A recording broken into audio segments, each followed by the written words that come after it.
Ну да, согласен. Ага. В принципе, привыкаешь к болтовому Так, ты по диоду. какому милу брал? А между вторым и третьим попадаю. Но надо чуть правее брать, потому что пуля левее летит. Видимо, порывистый ветер.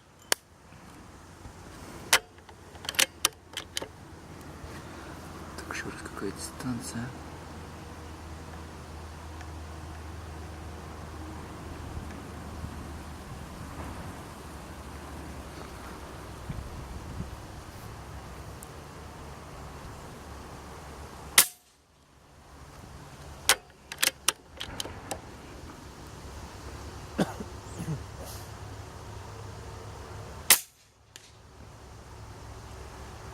Ты понял, куда я попал? Да. А куда? Коричневая, это пластиковая бутылка.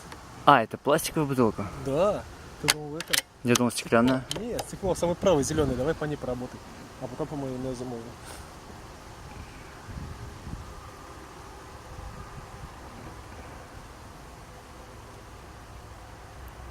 Да, я тоже проверил.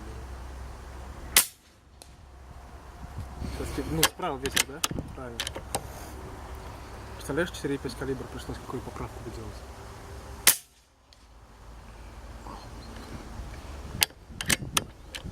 Тарелочка осталась вам, если что. Ветер прям сильный. Да.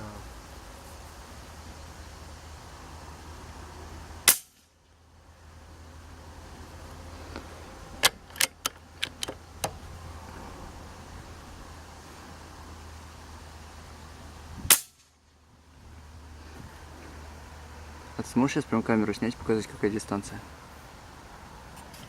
Ты не машина сначала. Ладно.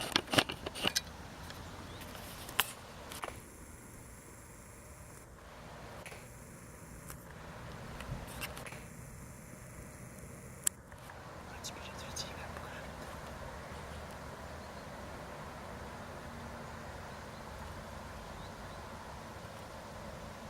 Прям сюда на высоту.